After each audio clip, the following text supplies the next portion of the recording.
Okay okay.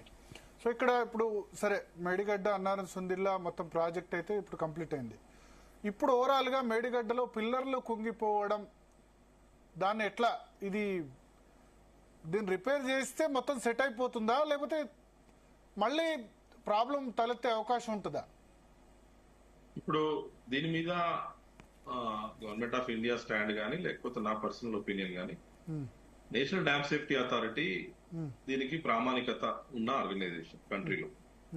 వాళ్ళు ఇచ్చిన report 1.5 year వాళ్ళు స్టడీ చేశారు. వాళ్ళు ఏదైతే స్టడీ చేసి వాళ్ళు ఏదైతే రిపోర్ట్ ఇచ్చిండ్రో వాళ్ళు చాలా క్లియర్ గా ఏం చెప్పారంటే, జియో టెక్నికల్ ఇన్వెస్టిగేషన్స్ ఫర్దర్ గా చేయండి. ఏదైతే మీరు ఇంతకు ముందు కొన్ని చేసి ఉన్నారు, ఇంకొన్ని చేయాల్సింది ఉంటే చేయలేదు, ఇప్పటికైనా అవి చేసి రిపోర్ట్స్ ఇస్తే అక్కడ ఉన్న జియోలాజికల్ ఇన్ఫర్మేషన్, జియో టెక్నికల్ గానీ జియో ఫిజికల్ గానీ ఇన్స్ట్రుమెంటేషన్ డేటా గానీ ఇస్తే అవి స్టడీ చేసి మేము we will tell you whether that barrage will stand or further repairs are needed, renovation is needed, whether if needed or not. ఇవన్నీ కూడా ఆ టెస్ట్ రిజల్ట్స్ బట్టే మేము చెప్తామని వాళ్ళు అన్నారు. సో నా ఒపీనియన్ ఏంటంటే, స్టేట్ గవర్నమెంట్ ఆ టెస్ట్ చేసి ఎంత త్వరగా వీలైతే అంత త్వరగా టెస్ట్ రిజల్ట్స్ కనుక ఇస్తే అప్పుడు ఎన్డీఎస్ఏ వాటిని చూసి సమాధానం చెప్తుంది. సమాధానం ఎన్డీఎస్ఏ చెప్పాలి, నేను కాదు. ఎన్డీఎస్ఏ అది ఇంతకా దాదాపు 15 నెలల పాటు అది చేసి మళ్ళీ టెస్ట్ చేయాలని రిపోర్ట్ ఇవ్వడం 15 మొత్తం పరిశీలించి 15 ఎన్డీఎస్ఏ ఫస్ట్ ఇంటర్వ్యూ రిపోర్ట్ ఎలకని పట్టింది అని అంటున్నారు బీఆర్ఎస్ వాళ్ళు. అయితే లేదు, నేను చెప్తాను భరత్ గారు.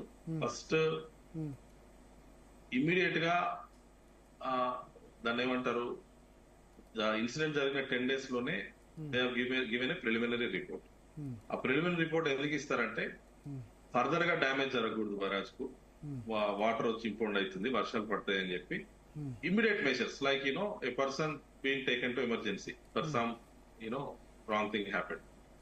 సో ముందు ఆ ట్రీట్మెంట్ అవుతుంది. ఆ ట్రీట్మెంట్ అది ఫస్ట్ వాళ్ళు ఇచ్చిన 10 days లో ఇచ్చిన రిపోర్ట్ లో వాళ్ళు క్లియర్ గా ఏమన్నారంటే, మీరు ఒక వాటర్ ఇంపౌండ్ చేయకండి, సో అండ్ సో టెస్ట్ చేయండి అవన్నీ చెప్పారు.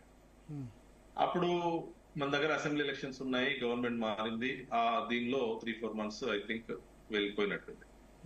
ఆ తర్వాత ఫస్ట్ మేకు ఒక ఇంటర్వ్యూ రిపోర్ట్ ఇచ్చారు. అప్పుడు కొత్త స్టేట్ గవర్నమెంట్ వచ్చాక కొత్త స్టేట్ గవర్నమెంట్ ఏమన్నదంటే, మాకు రిపోర్ట్ ఇవ్వండి అంటే, క్విక్ గా రిపోర్ట్ ఇవ్వాలంటే మీరు కొన్ని టెస్ట్ చేయాల్సి ఉంటుంది, అది జరగలేదు కాబట్టి మేము మీకు ఒక ఇంటర్వ్యూ రిపోర్ట్ ఇస్తామని చెప్పి ఫస్ట్ మేకు ఆఫ్ 2024 ఒక ఇంటర్వ్యూ రిపోర్ట్ ఇచ్చింది. దానిలో చాలా క్లియర్ గా ఏం టెస్ట్ చేయాలా, ఏం చేయకూడదు, అంటే ఏం చేయాలా, ఎంత క్విక్ గా చేయాలా అనేది చాలా క్లారిటీ తోటి ఉంది. ఆ టెస్ట్లు ప్రస్తుతం స్టేట్ గవర్నమెంట్ కొన్ని చేసింది, కొన్ని చేసిన వాటిలో కొన్ని రిజల్ట్స్ సరిగా ఎన్డీఎస్ఏ సాటిస్ఫాక్షన్ ఉన్నట్లేవు. For various reasons, technical reasons ఉండొచ్చు, ఏమైనా రీజన్స్ ఉండొచ్చు. ఫర్దర్ గా దాని క్లారిఫికేషన్ కు ఎన్డీఎస్ఏ మళ్ళీ మాకు ఇవి అడిగాము, మీరు ఇవి చేశారు, ఇవి చేయలేదు, ఈ చేసిన వాటిలో ఇది క్లారిటీ లేదు అని వాళ్ళు మళ్ళీ చెప్పారు. So it's a process. So ఆ ప్రాసెస్ దానిలో ఇప్పుడు ఎందుకు అడుగుతారంటే, తెలంగాణలో ఇప్పుడు 26% లోటు వర్షపాతం ఉంది ఇవాళకి. సో ఇదే 26% డెఫిసిట్ రెయిన్ఫాల్ ఉంది ఈ రోజు నాటికి, జూలై 16 నాటికి 26% లోటు వర్షపాతం. శ్రీశైలం నాగార్జున సాగర్ నిండుతుందేమో, బానే ఉంది, కానీ గోదావరి బేసిన్ లో పరిస్థితి దారుణంగా ఉంది. ఇప్పుడు మేడిగడ్డ నుంచి మరి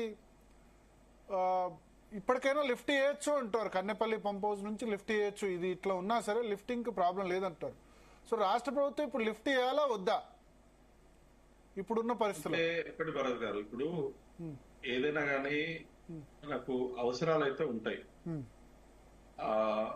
అవసరాలు అనేది ప్రతి సంవత్సరం ఉంటాయి. వర్షాలు డెఫిసిట్, మీరు అన్నట్టు డెఫిసిట్ ఇయర్ లో ఇంకెక్కువ ఉంటాయి. అంటే ఇప్పుడు లాస్ట్ 8 సంవత్సరాలుగా పెద్ద అవసరం పడలే. కాళేశ్వరం ప్రాజెక్టు మేడిగడ్డ, అన్నారం సుందిల్లా, ఎలంపల్లి దాకా లిఫ్ట్ చేసిన తర్వాత వర్షాలు పడి మళ్ళా కిందికి వదిలేసిన పరిస్థితులు ఉన్నాయి.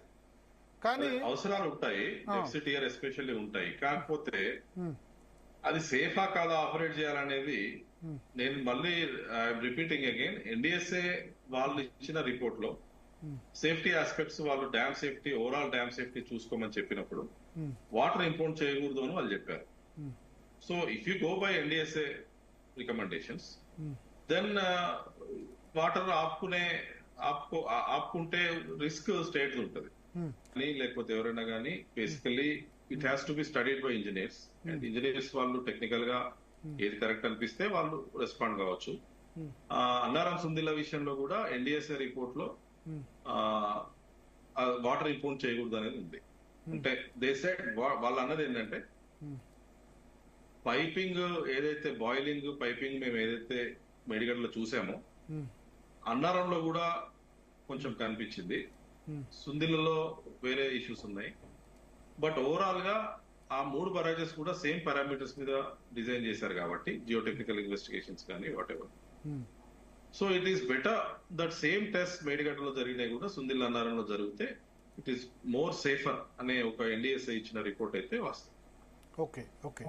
సో ఇప్పుడు మేడిగడ్డ ఇప్పుడు ఎన్డిఎస్ఏ ఆ టెస్ట్ చేస్తే తప్ప చెప్పలేదా మేడిగడ్డ సేఫా కాదా అన్నది? అంతే, ప్రైమరీ రీజన్ ఏంటి? ప్రైమరీ రీజన్ కాంట్రాక్ట్ సంస్థ నిర్లక్ష్యం అనిపిస్తుందా, ఇంజనీర్ల నిర్లక్ష్యమా, లేకపోతే కొద్దిమంది అంటారు ప్రతి ప్రాజెక్టు కూడా ఇటువంటి రావడం కామన్ అని కూడా చెప్తున్నారు. ఏదైనా సిస్టమిక్ ఇష్యూ అండి. సిస్టమ్ లో అందరూ ఉంటారు. సిస్టమ్ లో డిపార్ట్మెంట్ ఇంజనీర్స్ ఉంటారు, కాంట్రాక్టర్స్ ఉంటారు, అందులో గివ్ అండ్ టేక్ ఉంటుంది. సో అది there are various agencies that are investigating. Vigilance investigation జరిగింది, జ్యుడిషియల్ జరిగింది. ఎన్డిఎస్ఏ ప్యూర్లీ నేను ఇన్వాల్వ్ అయింది అంటే నేను అడ్వైజర్ గా ఉన్నప్పుడు ఎన్డిఎస్ఏ రిపోర్ట్ లో అంటే ఇన్వెస్టిగేషన్స్ నేను చూశాను ప్రత్యక్షంగా, ఇప్పుడు పరోక్షంగా చూస్తున్నాను. నాకు అవగాహన ఉన్నంత వరకు ఎన్డిఎస్ఏ టెక్నికల్ ఇన్వెస్టిగేషన్స్ చేసిన దానిలో నాకు అవగాహనతో నేను మాట్లాడుతున్నాను. అప్పుడు ఎవరి నిర్లక్ష్యం ఏందనేది ఆ రెస్పెక్టివ్ ఏజెన్సీస్ వాళ్ళ ఇన్వెస్టిగేషన్స్ వాళ్ళు చెప్పినే తీసుకోవాలా. ఎందుకంటే నేను అందులో పార్ట్ అప్పుడు లేను కాబట్టి I cannot comment. But system involves all stake holders. Okay okay. So ఇప్పుడు కామన్ సెన్స్ తో నేను చెప్పేది ఓవరాల్ గా సరే, ఇప్పుడు 94,000 కోట్ల రూపాయలు కాళేశ్వరం ప్రాజెక్టు ఖర్చు అనేది, ఇప్పుడు తుమ్మిడి ఎట్టి మేడిగడ్డ ఇవి పక్కన పెడితే ఇప్పుడు రాష్ట్ర ప్రజలకి, తెలంగాణ రాష్ట్ర ప్రజలకి బెనిఫిట్ కావడం ఎట్లా, దీని నుంచి బెస్ట్ సొల్యూషన్ ఏంటి? మళ్ళీ తుమ్మిడి ఎట్టి దగ్గర వీళ్ళు కడతాము అని అంటారు కాంగ్రెస్, కట్టాల్సిన అవసరం ఉందా లేదా? ఇప్పుడు దీనిలో వేరియస్ థింగ్స్ మనం చూడాలి భరత్ గారు. ఒకటి ఏంటంటే tax payers money is spent.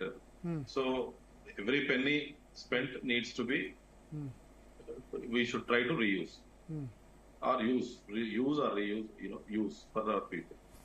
So ఆ మోటో అయితే ఎవరికైనా ఉంటుంది. తుమ్మడెట్టి దగ్గర ఆల్రెడీ కాళేశ్వరం, మేడిగడ్డ, అన్నారం, సుందిల్ల దగ్గరికి మూవ్ అయిన తర్వాత కూడా ప్రాజెక్ట్ అందులో పార్ట్ లోనే తుమ్మడెట్టి దగ్గర 20 TMC అప్రూవల్ ఉంది మనకు. సో తుమ్మడెట్టి దగ్గర కూడా ఒక బరాజ్ కడతాం అనేది కాళేశ్వరం డిపిఆర్ అప్రూవల్ లోనే ఉంది. సో కొత్తగా తుమ్మడేటి దగ్గర బరాజ్ కట్టాలా వద్దా అనేది ప్రశ్న గానే లేనే లేదు. ఎందుకంటే తుమ్మడేటి దగ్గర ఒక బరాజ్ కట్టాలనేది that was part of the Kaleshwaram DPR approval it's. కాకపోతే 195 TMC మేడిగడ్డ, అన్నారం, సుందరి నుంచి వాడతాము, 20 TMC తుమ్మడిహట్ నుంచి వాడతాము, ఇంకో 20 TMC ఎల్లంపల్లి నుంచి వాడతాము, పై నుంచి వచ్చేది. ఇదంతా కలిపి 235 TMC ఓవరాల్ గా కాళేశ్వరం ప్రాజెక్ట్. కాబట్టి 20 TMC. నాదొక ప్రశ్న ఇక్కడ ఎల్లంపల్లి ప్రాజెక్ట్ నుంచి లాస్ట్ 7-8 సంవత్సరాలు ఈ ప్రాజెక్టు పూర్తయినప్పటి నుంచి సగటు ప్రవాహం 200 TMCలు కిందికి పోయినాయి ప్రతి సంవత్సరం కూడా, 200+ TMC. అసలు ఈ మేడిగడ్డ, అన్నారం, సుందిల్లాలో తుమ్మిడేటి కాకుండా ఎల్లంపల్లి నుంచే లిఫ్ట్ చేయొచ్చు కదా.